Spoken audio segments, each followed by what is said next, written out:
अस्सलाम वालेकुम, मैं हूं आफ्ताब हसन और आप देख रहे हैं मेरा यूट्यूब चैनल। आज इस वीडियो के अंदर हम अपने इस कोर्स को समराइज़ करेंगे जो अभी आपने सीखा कि किस तरह से आप अपने एफिलिएट मार्केटिंग के बिज़नेस को स्केल कर सकते हैं, और कुछ टिप्स मैं आपके साथ शेयर करूंगा।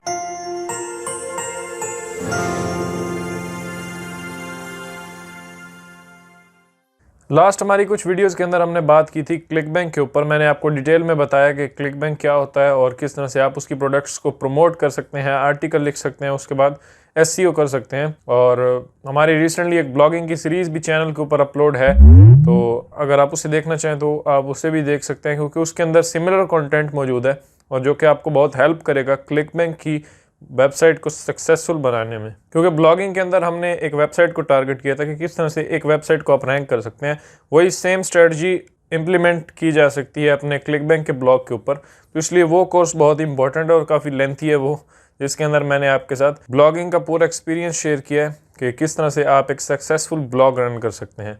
आज इस कोर्स को समराइज़ करते हैं और देखते हैं कि क्या क्या हमने सीखा और किस तरह से आप अपने affiliate marketing, ClickBank affiliate marketing के बिजनेस को स्केल करेंगे। हमने स्टार्ट लिया था इंट्रोडक्शन से कि क्लिकबैंक होता क्या है और किस किस्म का ये प्लेटफॉर्म है, किस किस्म की प्रोडक्ट्स इसके ऊपर अवेलेबल हैं और किस तरह से आप इससे ज़्यादा फ़ायदा उठा सकते हैं।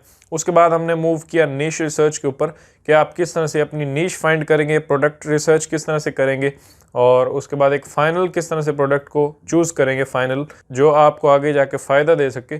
तो प्रॉफिटेबल प्रोडक्ट किस तरह से आप फाइंड करेंगे वो हमने देखा। प्रोडक्ट चूज़ करने के बाद हमने मूव किया कीवर्ड रिसर्च के ऊपर कि कीवर्ड रिसर्च क्या होती है और किस तरह से आप अच्छे कीवर्ड अपनी उस प्रोडक्ट के लिए फाइंड कर सकते हैं। तो इस फेज़ के अंदर मैंने आपको कीवर्ड रिसर्च के बारे में बताया। उसके बाद हम वेबसाइट सेटअप की तरफ आगे बढ़े कि अपनी इस प्रोडक्ट के ऊपर और इन कीवर्ड्स को मद्देनज़र रखते हुए किस तरह से आप एक वेबसाइट लॉन्च करेंगे। हमने होस्टिंग को देखा, उसके बाद डोमेन को देखा, वेबसाइट डिज़ाइन को देखा और एक वेबसाइट लॉन्च की। उसके बाद हमने उसके ऊपर कंटेंट लिखने की कोशिश की और उसके बाद कंटेंट ऑप्टिमाइजेशन और इसी तरह से हमने कंटेंट एसईओ और बहुत सारे टॉपिक्स को कवर किया। तो यही एक प्रोसेस होता है किसी भी सक्सेसफुल वेबसाइट को लॉन्च करने का कि सबसे पहले आप रिसर्च करते हैं, उसके बाद वेबसाइट लॉन्च करते हैं और उसके ऊपर कंटेंट लिखते हैं और उसके बाद एसईओ करते हैं। ऑब्वियसली वो कंटेंट एसईओ फ्रेंडली होता है।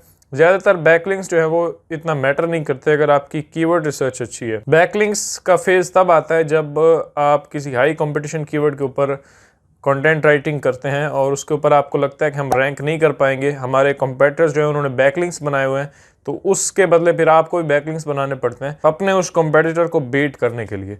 तो ये सब कुछ हमने सीखा। अपने ब्लॉग को सक्सेसफुल बनाने के लिए सबसे पहली चीज़ तो आपने करनी है कि आपने पेशेंट रहना है और गिव अप नहीं करना है। यानी अगर आपने ब्लॉग बनाया है तो आप उसके ऊपर प्रॉपर वर्किंग करें। एक ब्लॉग आप स्टार्ट करें ताकि आपकी पूरी जो तवज्जो हो, पूरी कंसंट्रेशन उस एक ब्लॉग के ऊपर हो और उसके कंटेंट को मैनेज करने में, उसकी एसईओ करने में, उसके लिए बैकलिंक्स बनाने में और उसके बाद उसी ब्लॉग को रैंक करने में। तो पूरी तवज्जो अगर आप एक ब्लॉग के ऊपर देंगे तो आप ऑब्वियसली रैंक करेंगे। और अगर आपकी रिसर्च अच्छी होगी, प्रोडक्ट अच्छी होगी और आपने काम ठीक किया होगा, जो जो स्टेप्स मैंने बताया आपने उसको फॉलो किया होगा, तो आपका कंटेंट लाजमी रैंक करेगा गूगल के अंदर और आपका ब्लॉग रैंक होगा और अल्टीमेटली आप उससे पैसे बनाएंगे। उसके बाद जो चीज़ इंपॉर्टेंट है वो ये है कि आप अपनी रिसर्च को ख़त्म ना करें और रिसर्च करते रहें, जो भी लेटेस्ट अपडेट्स आए उनको फॉलो करें। उसके बाद सोशल मीडिया के ऊपर एक्टिव रहें और मुख्तलिफ कंटेंट देखें, मुख्तलिफ ब्लॉग्स को रीड करेंगे किस तरह से आप अपने ब्लॉग को मज़ीद इम्प्रूव कर सकते हैं। जो कुछ भी आपने किया है उसको किस तरह से इन्हेंस कर सकते हैं, उसमें इम्प्रूवमेंट लाने की कोशिश करें। और बाकी कंसिस्टेंसी इज़ द की। तो कंसिस्टेंट आपने रहना है। कंटेंट डेली अपलोड नहीं कर सकते तो वीकली, यानी जो भी एक आपने डेट बनानी है कि 2-3 दिन के बाद आपने एक आर्टिकल पब्लिश करना है, वो आपने लाजमी करना है। यानी जो जो दिन आपने फिक्स किए हुए हैं उसके ऊपर कंटेंट लाजमी आपकी वेबसाइट के ऊपर पब्लिश होना चाहिए, ताकि इससे गूगल क्या होता है कि क्रॉल करने में आसानी होती है और उसको पता चलता है कि इस डेट के ऊपर इस वेबसाइट के ऊपर कंटेंट आता है, तो उसके क्रॉलर्स आते हैं और आपके कंटेंट को क्रॉल करते हैं और आपका कंटेंट जल्दी इंडेक्स करते हैं।